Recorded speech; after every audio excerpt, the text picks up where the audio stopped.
Allahumma sholli wa sallim wa barik alaihi. Iya, Yang reget ada. Iya. Bentar.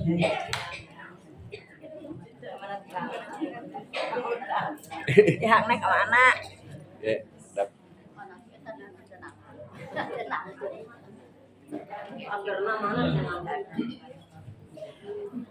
Assalamualaikum warahmatullahi wabarakatuh.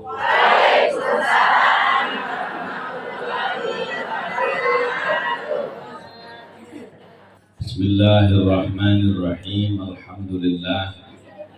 Alhamdulillahi rabbil alamin.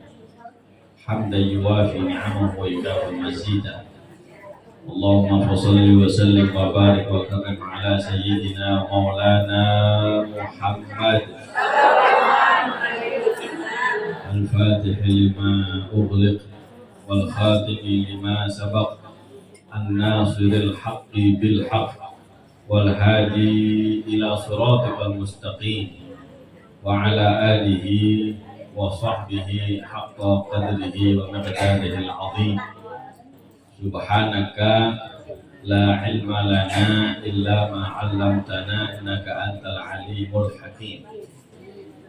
Rabbi shrah li sadri wa yassir li amri wahlul 'uqdatam min lisani yafqahu qawli. Rabbi zidni ilma warzuqni fahma. Allahumma inna nas'aluka fahman nabiyyin wa hifdzal mursalin wa ilhamal malaikatil muqarrabin. Allahumma aghnina bil ilm wa zayyinna bil hilm wa akrimna bit taqwa wa jammilna bil afiyah. Allahumma akrimna bi nuril fahm wa akhrijna min dhulumatil wahm. Ya Fattah ya Alim, ya Fattah ya Alim, ya Fattah ya Alim. Iftah alaina fathan qariba waftah alaina fathan mubina bi rahmatika ya arhamar rahimin. Amma ba'du. Alhamdulillah, al-mukarramun segenap para ustadzah, berkhusus sahibul majelis, guru kita semua, Pak Ustadz Haji Asep, hafizahullah ta'ala wa ra'ah, wa ballaghahu kullama amalahu wa rajah. Semoga beliau senantiasa diberi sehat panjang umur, dijaga sama Allah Subhanahu wa ta'ala, diberkahi ilmu, perjuangan dan keluarga keturunannya insyaallah, sehingga majelis apa ini? Al-Munawwarah. Semoga majelis Al-Munawwarah senantiasa diberkahi sama Allah ta'ala, bisa terus memperjuangkan syariat dari Muhammad SAW ila yaumil qiyamah. Amin amin ya rabbal alamin. Allah la yanzi'is sir min ahli. Semoga Allah tidak sampai mencabut rahasianya dari para ahlinya insyaallah, dari keluarga guru mulia Bapak almarhum Kiai Haji Sobat. Ibu-ibu yang dirahmati Allah Subhanahu wa taala, alhamdulillah dengan izin Allah Subhanahu wa taala, sebenarnya saya silaturahim ke sini ingin ngaji ya, ingin ngajak istri saya ngaji, karena dulu kan di Bogor Barat, sekarang di Ciamas. Mungkin yang sudah kenal itu, kita bingung nyari pengajian ini di mana, yang di rumahnya. Rata-rata senangnya diundang ngaji daripada ngadain pengajian. Iya dah.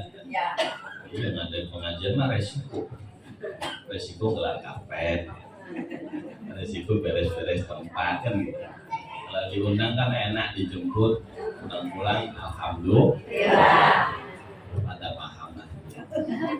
Ibu-ibu yang dirahmati Allah Subhanahu wa taala, pagi ini kita mau bicara tentang apa? Kalau saya melihat ini ibu-ibu mah sudah 40-an ke atas kayaknya. Kalau saya ngomong anak-anak nyambung nggak nyambung ya.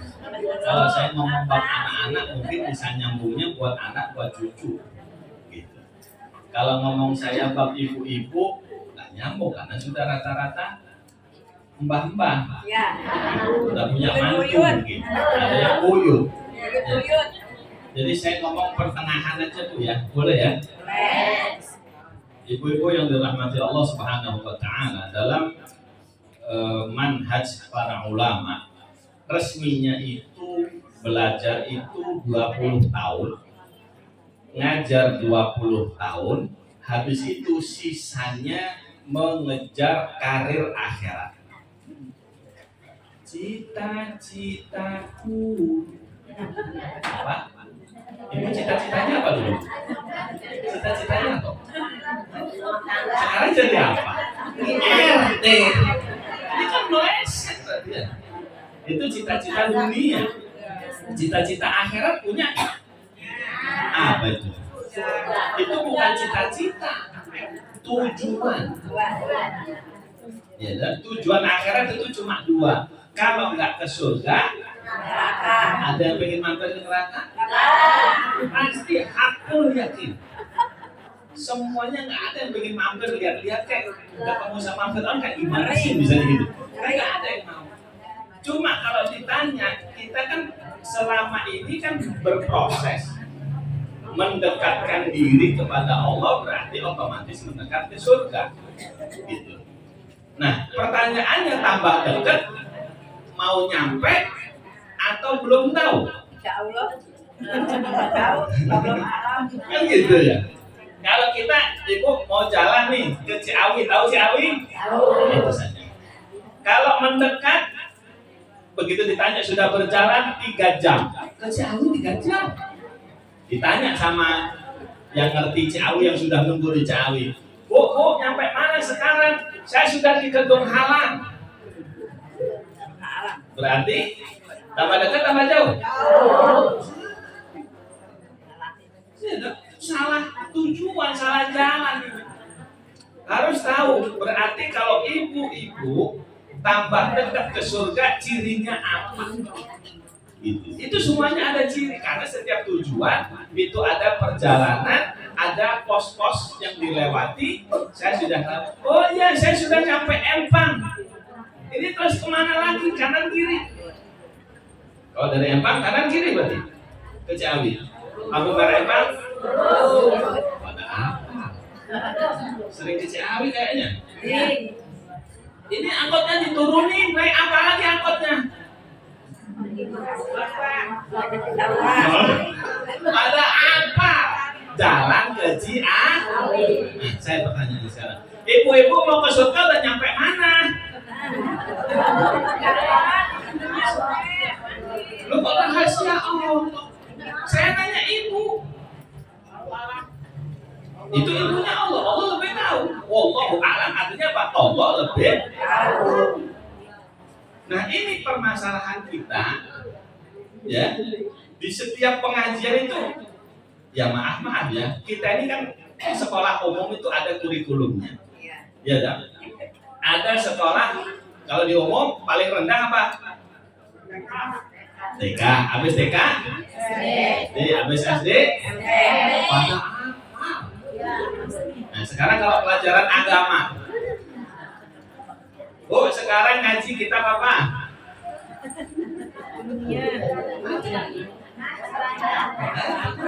Kita di sini. Safina, baik. Habis Safina apa? Masyarakat kita di sini. Ya. Safina sama Sulam Taufik itu pelajarannya sama atau beda? Nah, ini saya kasih jawabannya. Kalau Safinah itu pelajarannya namanya pelajaran fikih. Gitu. Kalau Sulamut Taufik itu gabungan antara ilmu tauhid, fikih dan tasawuf. Tapi yang dasar. Nah, itu semuanya sama kayak sekolah. Ibu-ibu pernah SD? Ada pelajaran matematika enggak? Apa bedanya matematika SD, SMP sama SMA? Terus pokoknya beda. Kan gitu. Nah, ini kita harus ngerti. kita ini ilmu sudah nyampe mana.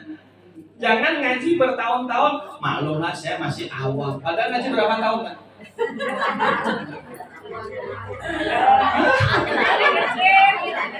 Nah, ibu sekolah 6 tahun, maklumlah saya lulusan SD. Oh, berarti habis itu apa? SMP, nambah lagi, belajar lagi 3 tahun. Berarti lulus? Kalau lulus. Nah, pertanyaannya kalau pengajian kayak begini lulusnya kapan?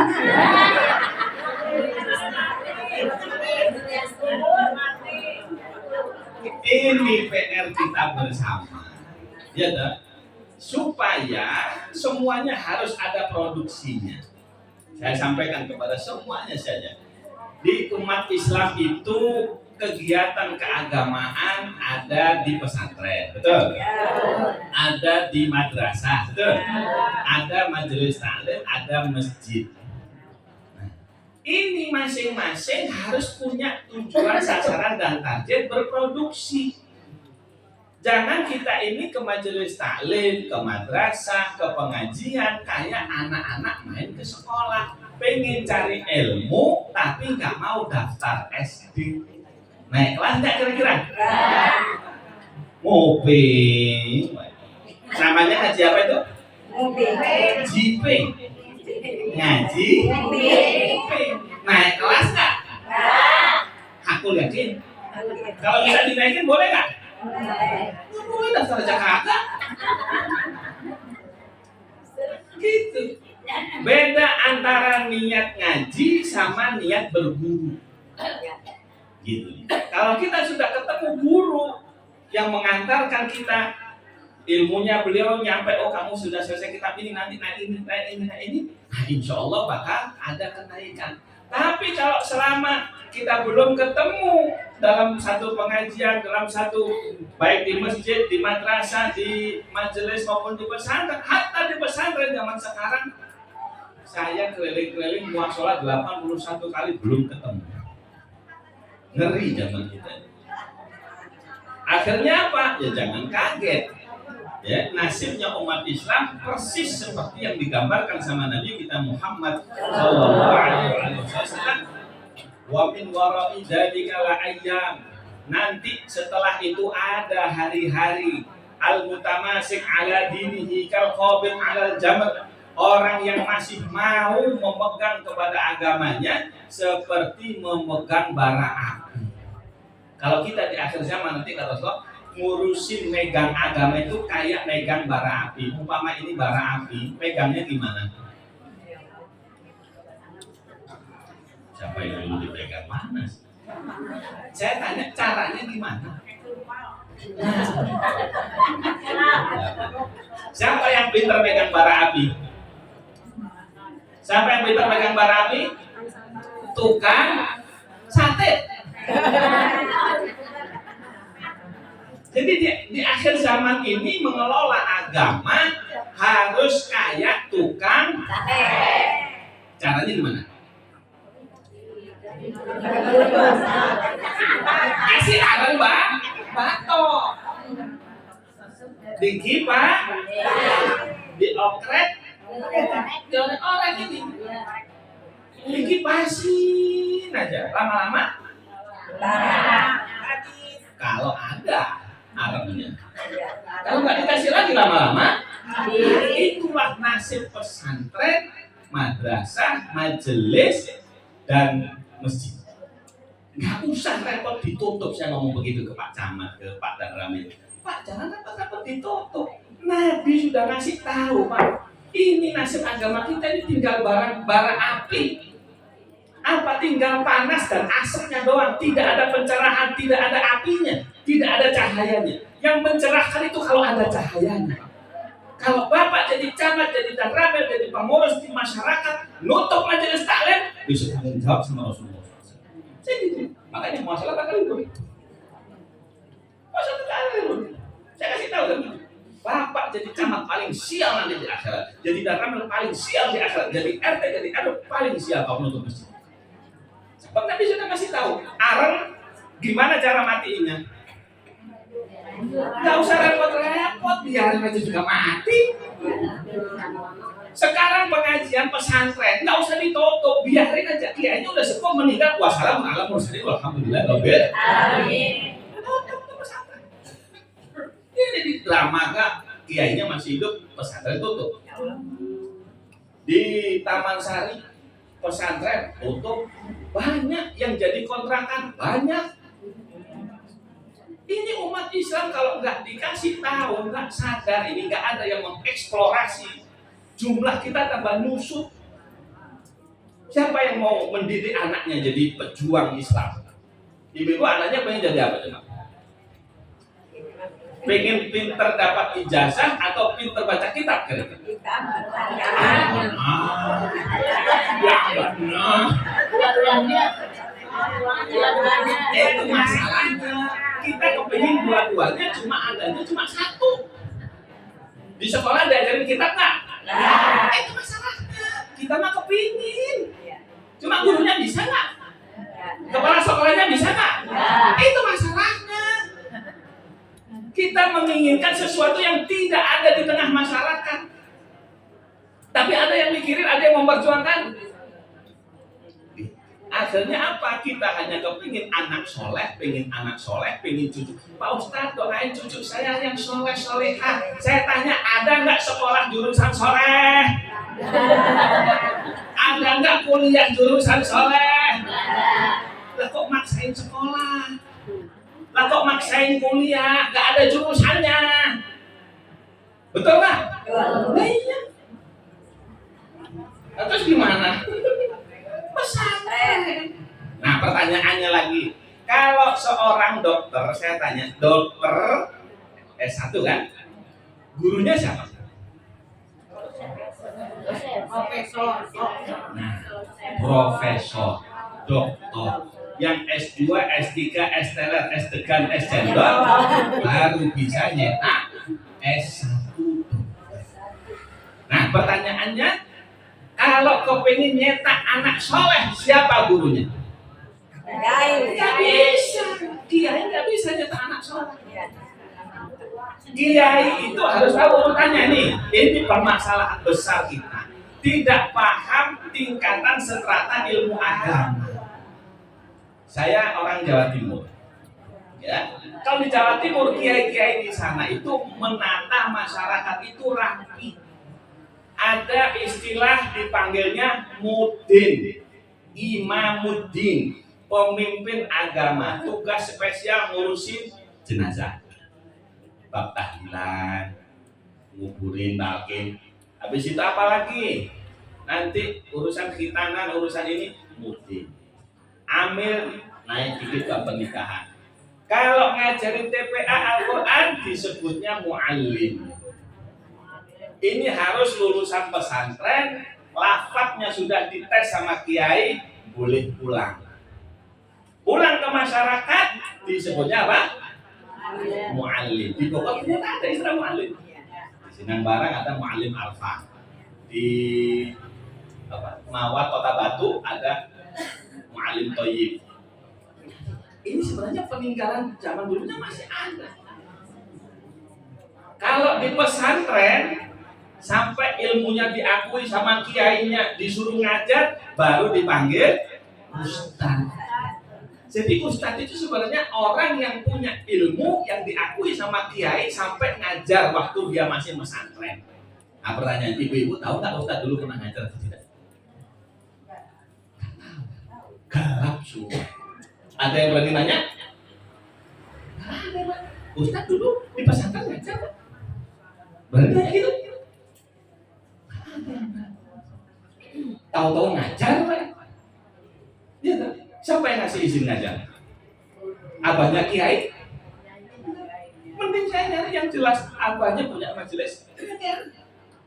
Ada keberkahannya. Tapi kalau yang ceritanya remong-remong, ini kan perlu diteliti. Ya, tak? Kalau kuliahan ada ijazahnya, lah kalau pesantren repot kan? Susah bukan? Itu yang bikin kepala pusing kadang-kadang. Gitu ya.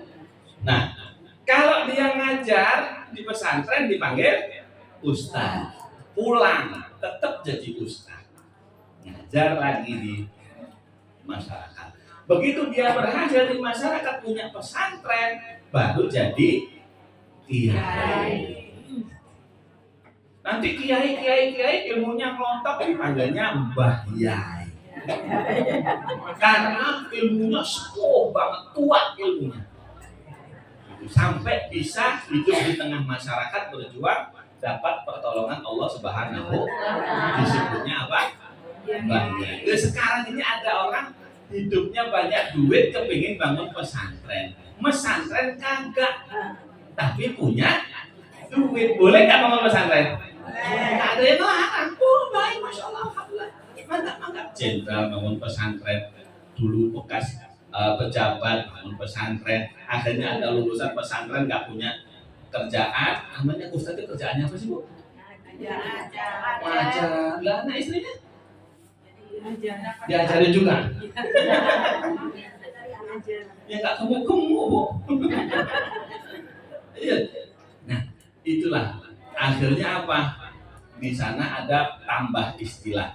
Ada istilah Mbah Yai, ada istilah Abah Yai. Kalau Abah Yai itu nggak pernah mondok bikin pesantren, cuma punya duit. Supaya apa? Masyarakat nggak keliru. Konsultasi masalah apa ke kiai biasanya?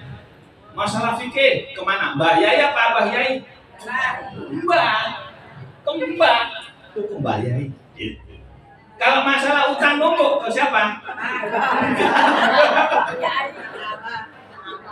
Ini istilah diterapkan supaya masyarakat nggak salah.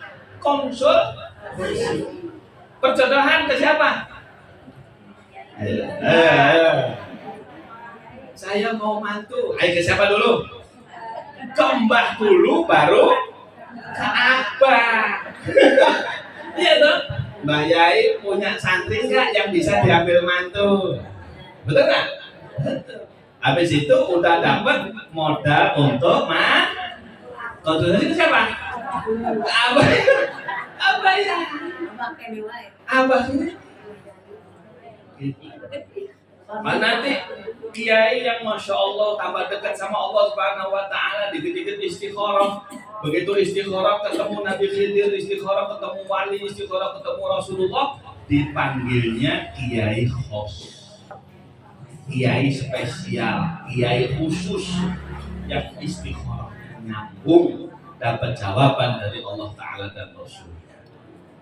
Di sini ada nggak kira-kira? Ada kiai khos? Ini yang perlu kita cari. Tinggalnya harinya ya masa di mana? Di pasar, di mall, di Raya ada. Kalau abahnya itu ngomong, kalau apa kiai khos itu ngomong apa saja kejadian, kagak bakal hatta guyon. Sampai beliau guyon itu kejadian. Iya. Karena sudah innama amruhu idza arada syai'an ayyaqula lahu kun fayakun. Oke, khusus begitu. Jadi ngomong nggak pakai lama-lama. Doain kiai kita mau gini. Oh, ya khair. Udah pulang khair beneran itu. Oh, jangan. Dipaksain. Wassalamun ala mursalin. Dulu begitu, zaman saya ketemu Abah masih sering dibawa ke kiai-kiai model kayak. Sekarang ini saya punya anak mau dibawa kemana? Saya nyari pengajian, kira-kira yang turun rahmat, yang adem, sakinah, tumakninah ini kemana? Ini alhamdulillah kita masih ketemu majelis Al-Munawwarah, moga-moga ditambah nurnya sama Allah Subhanahu wa Ta'ala. Yang berjuang di majelis ini, yang turut nyumbang, yang turut memakmurkan, moga-moga mendapatkan berkah dan rahmat dari Allah Subhanahu wa Ta'ala. Karena di masyarakat itu butuhnya 4 pengajian. Butuh yang pertama pengajian kelas muhibbin. Yang penting seneng ngaji. Sholawat juga nggak ngerti. Yang penting duduk sender seberangkah. Nampan keluar melek. Itu kelas muhibbin. Yang penting sholawatan, hadroh, qasidah apa, pada seneng kumpul. Nggak ada ceramah. Wah kadang-kadang sholawat juga kadang ngerti. Ya, salawat, salawat, itu yang udah kayak gitu. Itu pengajian apa namanya? Muhyiddin. Yang penting dia ngibarin bendera, wae digerek kanan, gerek kiri, selawatan kagak bisa. Selawat apa namanya? Agak ngerti. Yang penting dia seneng cinta kepada pengajian. Ini harus ada di tengah masyarakat. Supaya apa? Walaupun dia nggak ngerti apa-apa, duduk dengan orang-orang yang bersolawat, dengan orang-orang yang cinta kepada kebaikan, dia ikut dapat ampunan Allah. Humul qaumu la yashqa bihim jalisun. Lo apa cuma hidupnya gerek bendera doang? Apakah seumur hidup dia bakal begitu? Ditingkatkan sama ulama, bu ya sekali-sekali sholawatan seminggu sekali, ceramahnya sebulan sekali. Akhirnya ada ceramah. Yang sudah mulai dapat rahmat itu naik, mulai ngedengerin Ustaz ngomong apa sih? Cerita. Mulai nyimak dia. Harus ada pengajian yang modelnya menyimak, pencerahan berupa ceramah. Ya, cuma ceramahnya yang gena, yang benar. Ada cerita walinya, ada cerita. Ya, sekarang ceritanya kagak nyambung. Ya. Naik lagi sudah senang mulai ceramah. Iya, ya Allah, saya ternyata banyak nggak sama dengan ceritanya para ulama. Dulu Imam Ghazali, tahu Imam Ghazali? Nah, kenapa bisa jadi ulama besar gitu? Karena abahnya ngaji itu subhanallah. Ya, duduk di majelis taklim, itu melihat yang ceramah ahli fikih, nangis. Ya Allah, saya mah tukang jahil, gak bisa ngajarin anak, mondokin anak, gak bisa. Tapi saya kepingin, ya Allah berkahnya majelis ini, ya Allah, anak saya terima jadi ahli fikih. Ngedoa abahnya di majelis itu sampai sungguh-sungguh sama Allah Ta'ala diterima. Pindah lagi majelis taklim kayak ibu ya kan? Pindah majelis sini, ngaji sini. Akhirnya pindah majelis lagi. Yang ceramah luar biasa. Tak megang kitab tapi ceramah bikin orang. Masya Allah. Niat lagi ya Allah, moga-moga anak saya ada yang tak bikin ya Allah gimana caranya? Mendoa sama Allah Subhanahu wa Ta'ala. Allah itu kalau diminta kagak ada ceritanya Allah bakhil. Ada kan Allah bakhil? Masalahnya pernah minta kan? Minta apa masalahnya? Moga-moga anak cucu kita ada diterima sama Allah Ta'ala. Amin. La ilaha illallah, akhirnya diterima dua sama Allah Ta'ala. Yang ahli fikih Imam Ghazali. Saudaranya Imam Ghazali, Ahmad bin Muhammad itu jadi ahli ceramah. Saking ahlinya ceramah Imam Ahmad bin Muhammad Al-Ghazali At-Tusi ini, kata para ulama, andai kata ketemu iblis diceramahi, iblis bakal tobat. Ada yang bisa ceramah kayak gitu? Hah? Tujuannya ceramah apa? Orang biar takut sama Allah, orang biar ingat sama Allah, kembali kepada Allah Ta'ala, taubat. Ya kalau ceramah bikin ngakak, ini apa tujuannya? Al-dhahik fil masjid, zulmatun fil qabr, kata Rasulullah. Ketawa di masjid kan gak nyambung dengan ilmu, bikin gelap ke kuburan. Sekarang penceramah aja yang bikin kayak begitu. Moga-moga majelis kita sebagaimana namanya munawwar, ditambahin nur. Moga-moga dunia, kuburan, akhirat kita ditambah nurnya sama Allah Ta'ala. Amin. Ya. Sebab nanti di yaumul qiyamah, Rabbana atmim lana nurana waghfir lana innaka ala kulli syai'in qadir. Semua orang minta ditambah nurnya nanti di yaumul qiyamah. Sebab apa? Amalnya pas-pasan. Yang ada nurnya itu ilmu, yang ada nurnya itu amal soleh, yang ada nurnya itu apa? Segala niatan-niatan baik kita yang diterima sama Allah baru ada nurnya. Tapi amal yang sudah ada tapi ditolak nggak ada nur. Akhirnya nanti berjalan menuju surga bingung, gelap gitu. Ada nurnya lagi ngaji. Ngajinya hari apa? Rebu baru nyala. Habis itu mati lagi. Kita ngajinya berapa hari? Seminggu. Di majelis yang lain? Nah, perbanyak. Niat cari nur, niat cari amal soleh. Ya, harus ada setiap ngaji apa yang bisa saya amalkan dibawa pulang. Harus begitu. Kalau enggak, Masya Allah, berarti itu amal yang sia-sia. Ngaji yang sia-sia. Ya, ibu pulang bawa besek kerasa nggak? Rasa besek mah. Pertanyaan yang terakhir, biar nggak lama-lama ya. Pulang bawa nur kerasa? Harus kerasa dong. Masa nggak kerasa? Tahu rasa nggak? Rasa. Saya tanya begini. Apa bedanya manis madu, manis susu, manis gula, manis mangga? Siapa bisa jawab? Itu sebab rasa. Itu namanya bab rasa. Ya, bab apa? Rasa. Itu semuanya bisa dirasakan di bulan rahmatnya Allah. Rahmatnya Allah kerasa nggak? Harus kerasa. Kalau enggak berarti mati rasa. Kalau enggak ada rahmat yang turun waliyadzubillah, karena enggak ada yang mengharapkan rahmatnya Allah di majelis. Karena enggak ada yang kepingin dibukakan pintu rahmat itu seberapa gedenya. Kuncinya kayak gimana? Cara bukanya gimana? Kalau yang ngajar niatnya sudah melenceng, kalau yang ngajar niatnya kepingin pamer, kepingin pulang diamplopin, kepingin dipuji, kira-kira rahmat dibukakan sama Allah. Itu masalahnya. Yang datang pengajian, apa niatnya kita ngaji? Satu, niat begini, dua, niat begini, tiga, niat.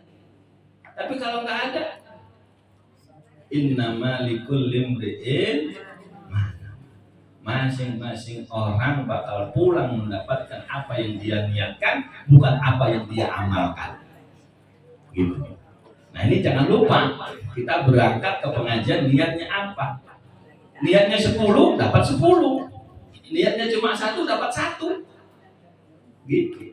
Semakin pintar kita berniat, insya Allah semakin banyak. Kita pengen dapat rahmat, pengen dapat berkah, pengen dapat tumakninah. Apa tumakninah? Tenang. Sakinah. Kalau tumakninah itu tenang dalam badan. Makanya jadi rukun sholat tumakninah, harus tenang badannya, nggak boleh gerak-gerak. Kalau rukuk set Allahu Akbar, tenang dulu.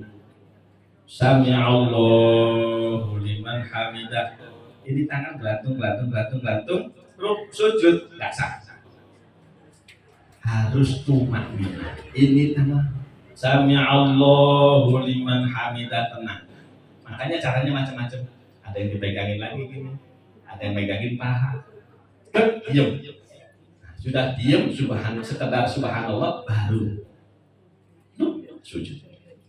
Itu namanya apa? Butuh tumakninah nggak? Semuanya butuh. Nah, ibu butuh tumakninah buat sendiri atau buat anak cucu? Dunia ini memang. Cucu kita itu kalau main diri ya. Cucunya kayak apa? Lompat sana, lompat sini, kejar-kejaran. Apa sebabnya? Ada yang ngedoain dapat tumakninah ke anak cucu kita. Nah, ada masalahnya. Mbahnya jangan lupa mbah ya. Buat anak cucunya mbah ya. Diniah di setiap datang ke pengajian, ya Allah, saya moga-moga dapat tumakninah. Saya semakin tenang badannya. Ibu sekarang ini mulai diajarin gak tumakninah. Ya. Di bundaran itu. Di bundaran Village Omas.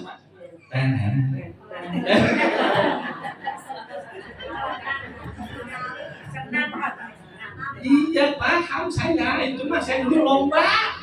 Saya dulu SD lomba. Sekarang kita ini yang perlu, ibu-ibu ini perlunya olahraga atau olah jiwa? Olah hati apa olahraga? Olah hati yang perlu itu. Olah jiwa, karena umurnya sudah bentar lagi berangkat. Itu. Ayo yang perlu diperbanyak amal sholat atau olahraga? Olahraga mah di depan suami aja. Di rumah sana. Ayo Pak, dilihat Pak. Kok giliran di rumah pakai daster? Iya, giliran olahraga pakai yang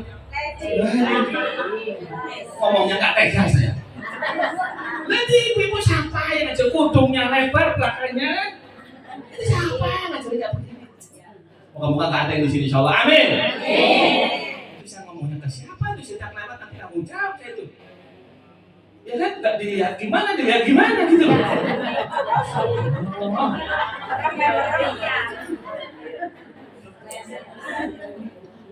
Jadi olah jiwa, olah hati. Itu yang paling penting sekarang. Gimana ada oh sudah waktu. Ayo ibu ada piring pecah, ribut apa diem? Oh bukan waktunya ribut. Ya, ibu macam ini. Oh waktunya ganti. Itu cirinya apa? Orang cuma lisan badannya nggak banyak ngomel, nggak banyak bergerak. Moga-moga dapat tumakinah semua. Amin. Nasi beras habis, belanjaan belum cair, tagihan numpuk. Gimana akhirnya? Oh, Allah. Bisa gitu? Kalau tumakinah bisa. Harus begitu. Itu dari majelis semua. Ada lagi sakinah. Oh kita ini tahu namanya tuh sakinah mawaddah Bill Gates. Ngomong hasilnya nggak ada. Harus ada. Sakinah itu apa? Kalau sakinah itu tenang perasaan, tenang hati. Jadi ada tenang badan, ada tenang hati. Aduh, ayo. Tagihan dohir tenang, badan tenang. Ada badan tenang tapi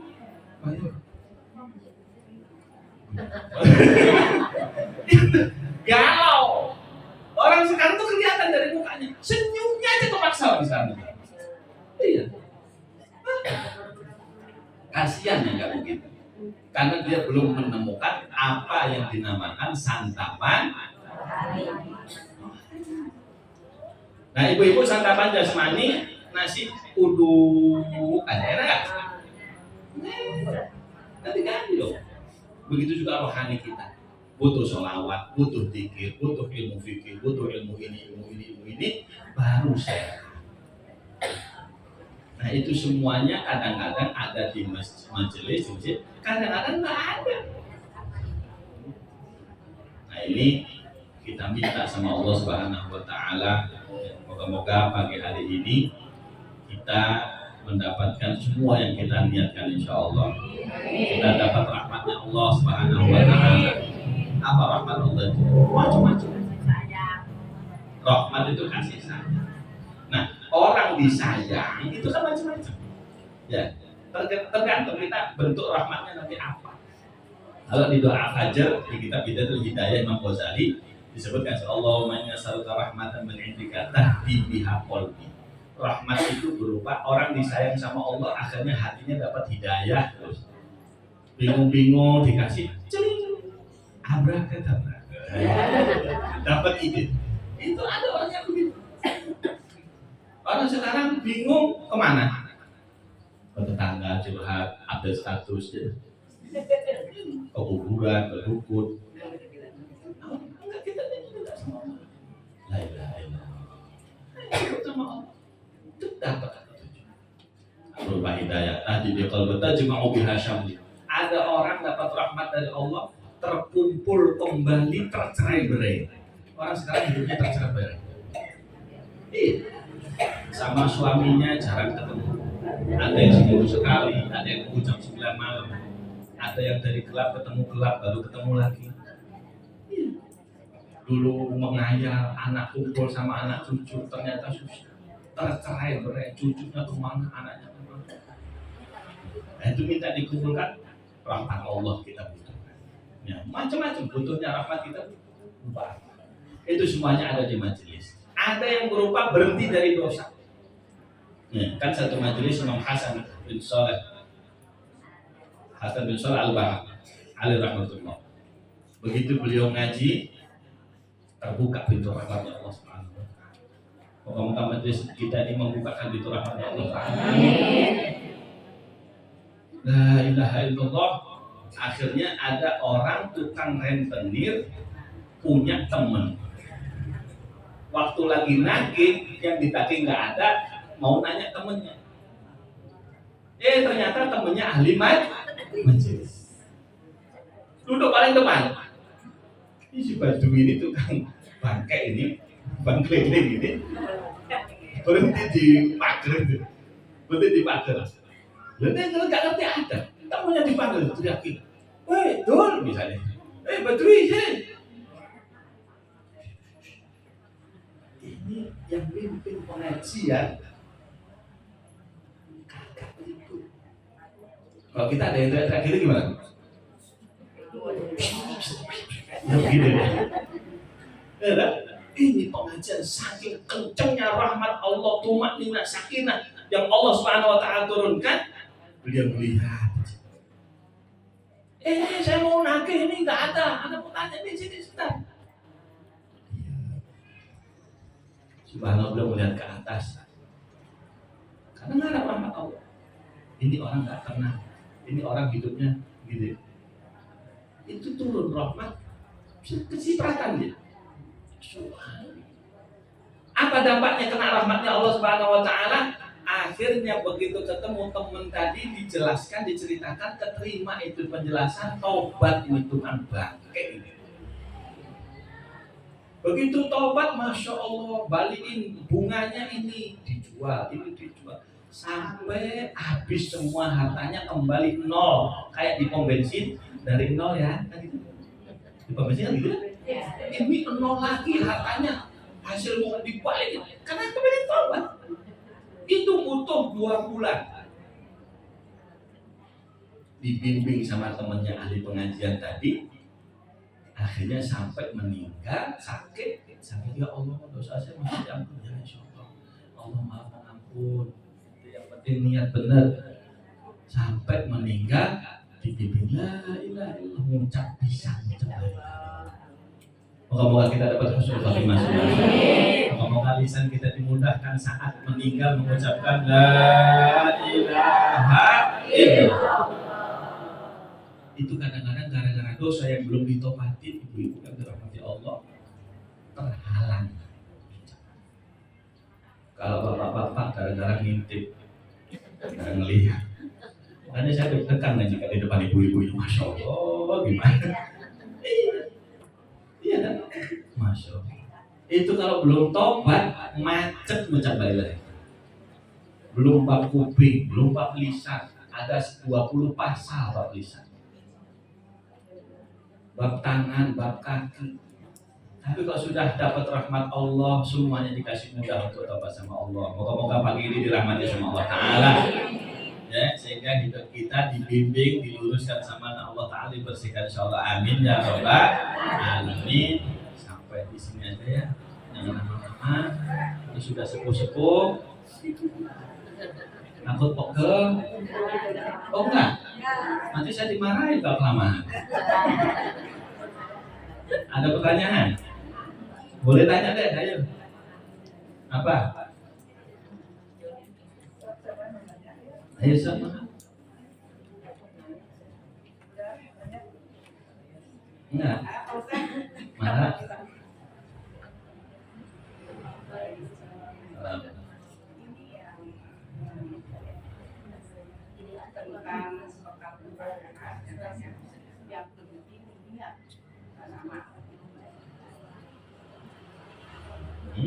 Yang ditanyakan?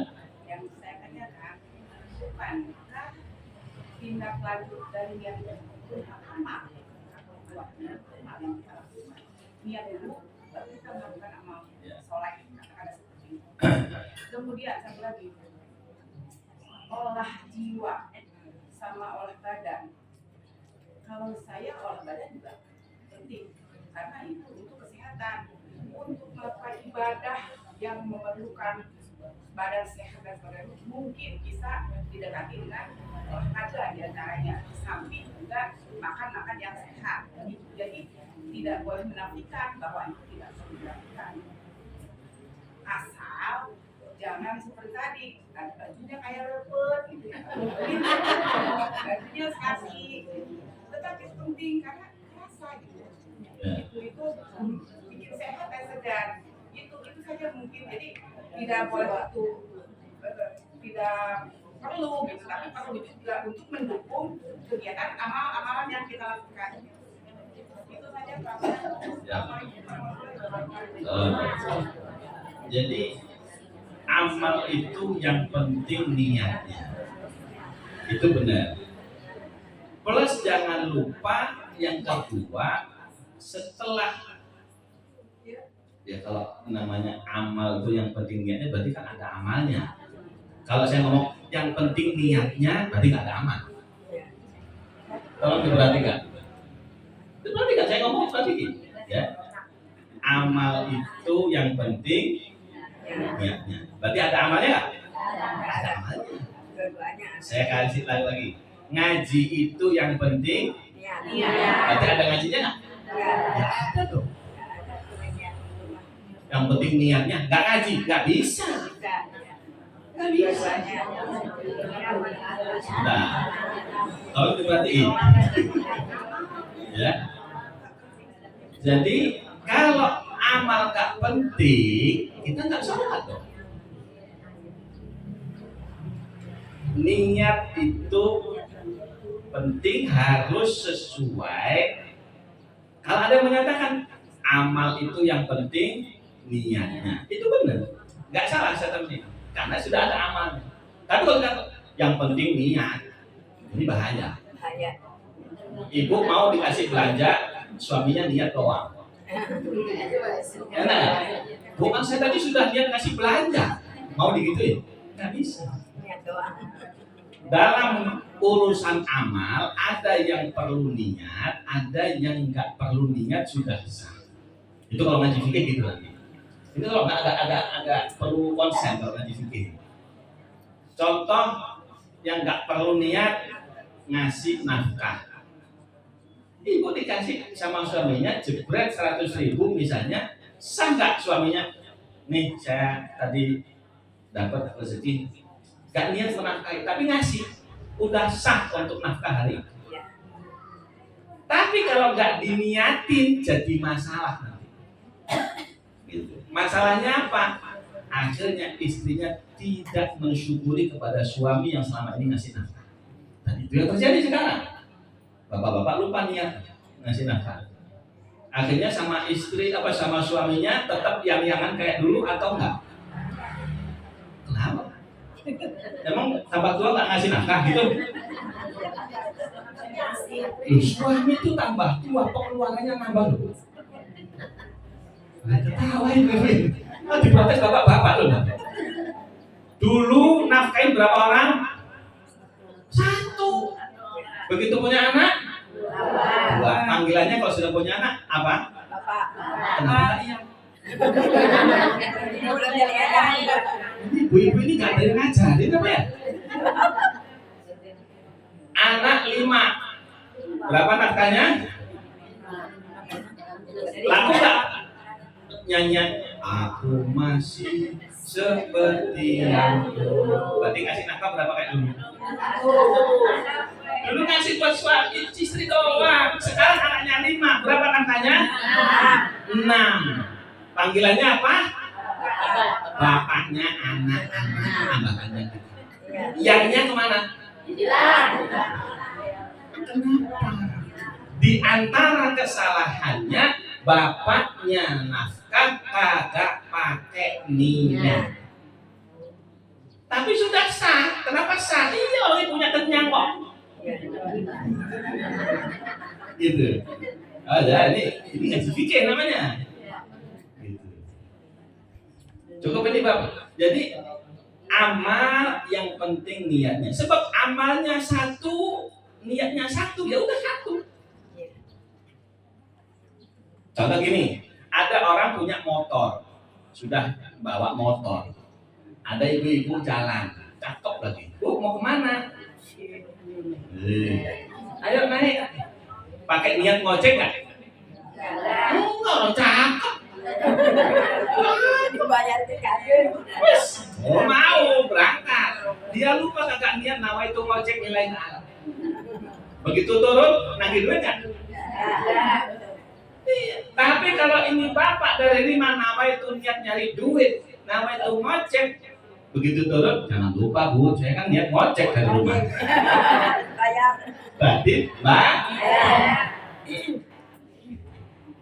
itu pentingnya amal. Niat itu bisa double, 1, 2, 3. Ada yang nggak bisa didouble. Itu nanti ngajinya fikih. Ya. Terus yang kedua masalah olahraga. Emang saya tadi menafikan olahraga? Enggak, saya nyuruh ibu olahraga di rumah, di depan suami. Begitu? Benar? Ya terserah. Itu mau urusan suami istri atau masa tanya Yang saya permasalahkan kenapa harus di depan umum? Kenapa nggak ada tempat ruang tertutup? Itu yang saya permasalahkan. Ini harap dipahami. Kan saya kan tunjuk di bundaran kan? Ada yang komen nggak itu? Ada. Silahkan. Kalau di satu tempat itu angkotnya itu angkot perempuan, pasar perempuan. Ini kita perlu kebangun masyarakat ini. Ya, olahraga, kolam renang kita butuh semua itu. Cuma masalahnya tempatnya ini.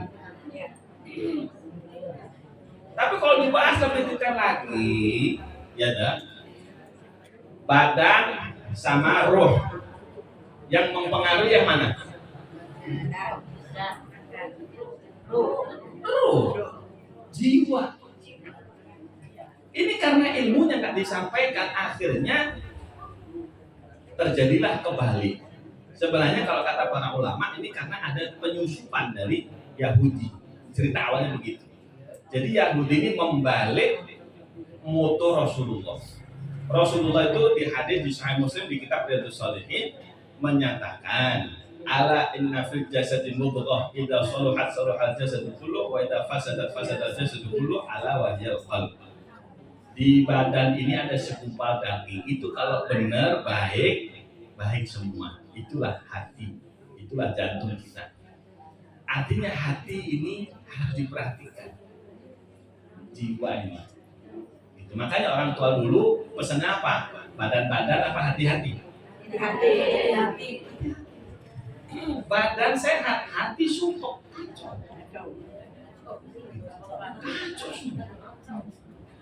Nah ini yang sekarang ini tidak dipikirkan karena ada masukan tadi.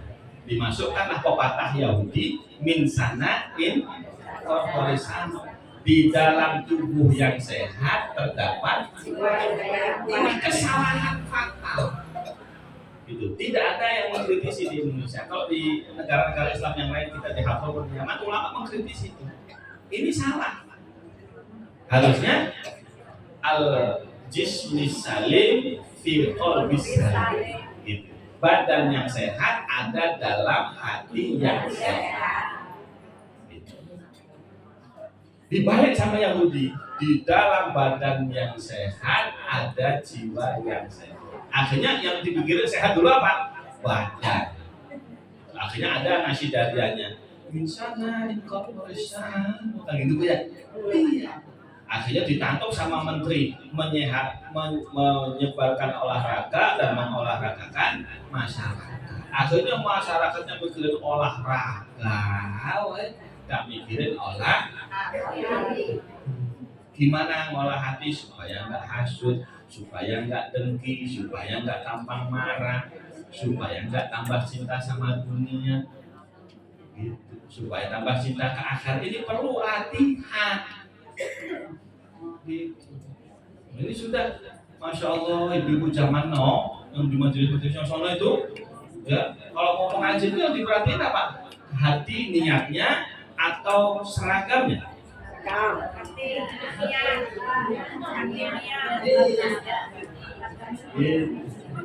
Ya. ini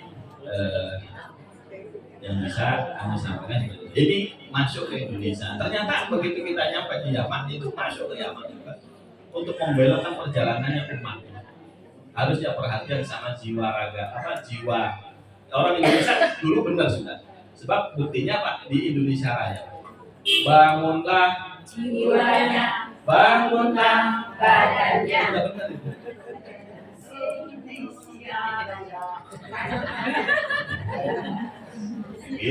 Itu pendiri bangsa kita sudah benar.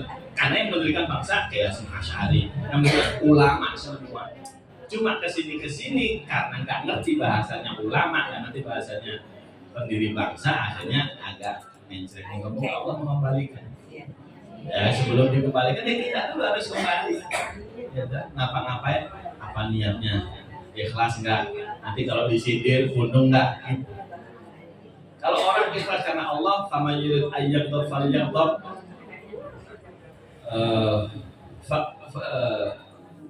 Lau kana al-maula radhi yastawi 'indi al-madh was-sab.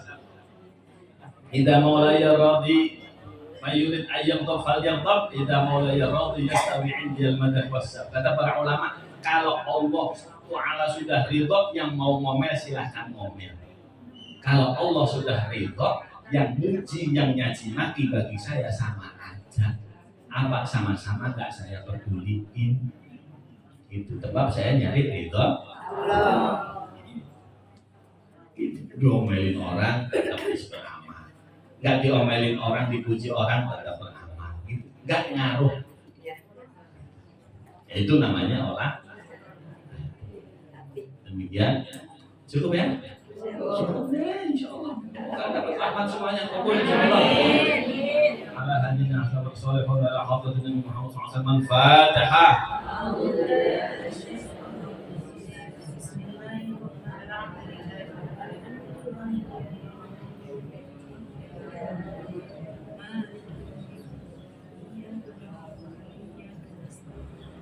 Bismillahirrahmanirrahim. Alhamdulillahirabbil alamin. Hamdan yuwafi ni'amahu wa mazida. Ya Rabbana lakal hamdu kama yanbaghi li jalali wajhikal 'azim sultanik. Subhanaka la nuhsi thana'an 'alaika anta kama athnayta 'ala nafsika falakal hamdu hatta tarda wa lakal hamdu idza radita wa lakal hamdu ba'da ridha wa lakal hamdu da'iman abada walhamdulillahirabbil alamin. اللهم صل وسلم وبارك وسلم على سيدنا محمد وعلى ال سيدنا محمد مفتاح باب رحمه الله عدد ما في علم الله صلاه وسلاما دائما بدوام ملك الله وعلى اله وصحبه وبارك وسلم. اللهم انقلنا والمسلمين من الشقوه الى السعاده ومن النار الى الجنه ومن العذاب الى الرحمه ومن الذنوب الى المغفره ومن الإساءة إلى الإحسان ومن الخوف إلى الأمان ومن الفقر إلى الغنى ومن الذل إلى العز ومن الإهانة إلى الكرامة ومن الضيق إلى السعة ومن الشر إلى الخير ومن العسر إلى اليسر والإدبار إلى الإقبال ومن السخط إلى الصحة ومن السخط إلى الرضا ومن الغفلة إلى العبادة ومن الفترة إلى الاجتهاد ومن الخذلان إلى التوفيق ومن البدعة إلى السنة ومن الجهل إلى العدل. اللهم أعنا على ديننا بالدنيا وعلى الدنيا بالتقوى وعلى التقوى بالعمل وعلى العمل بالتوفيق وعلى جميع ذلك بلطفك المفضي إلى رضاك الملهي إلى جنتك المصحوب ذلك بالنظر إلى وجهك الكريم برحمتك يا أرحم الراحمين. اللهم إنا نسألك زيادة في الدين وبركة في العمر وصحة في الجسد وسعة في الرزق وتوبة قبل الموت وشهادة عند الموت ومغفرة بعد الموت وعفوا عند الحساب وأمانا من العذاب ونصيبا من الجنة وارزقنا النظر إلى وجهك الكريم برحمتك يا أرحم الراحمين. ربنا انفعنا بما علمتنا رب علمنا الذي ينفعنا رب فقهنا وفقه أهلنا وقرابات لنا في ديننا مع أهل القدر أنثى وذكر رب وفقنا ووفقهم لما ترتضي قولا وفعلا كرما وارزق الكل حلالا دائما وأخلاق يا علماء نحظى بالخير ونفى كل الشر ربنا أصلح لنا كل الشؤون وأقر بالرضا منك العيون واقض عنا ربنا كل الديون قبل أن تأتينا رسل المنون واغفر واستر أنت أكرم من تستر وصلاة الله توشى المصطفى من إلى الحق دعانا والوفاء بكتاب فيه للناس شفاء وعلى الآل الكرام الشرفاء وعلى الصحب المصابيح الغرر اللهم اهدنا بهداك واجعلنا ممن يسارع في رضاك ولا تولنا وليا سواك ولا تجعلنا ممن خالف أمرك وعصاك وحسبنا الله ونعم الوكيل ولا حول ولا قوة إلا بالله العلي العظيم وصلى الله على سيدنا مولانا محمد وعلى آله وصحبه وسلم والحمد لله رب العالمين يا ربنا اعترفنا بأننا اقترف وأننا أسرفنا على لقى أشرفنا فتب علينا توبة تغسل كل حوبة واستر لنا العورات وآمن الروعات واغفر لوالدينا ربي ومولودينا والأهل والإخوان وسائر الخلان وكل ذي محبة أو جيرة أو صحبة والمسلمين أجمع آمين يا ربي أسمع فضلا وجودا منا لا باكتساب منا بالمصطفى الرسول نحظى بكل سول صلى وسلم ربي عليه عد الحب وآله وصحبه عداد طش السحب والحمد لله في البدء والتناهي حمدا كثيرا دائم محبة الناس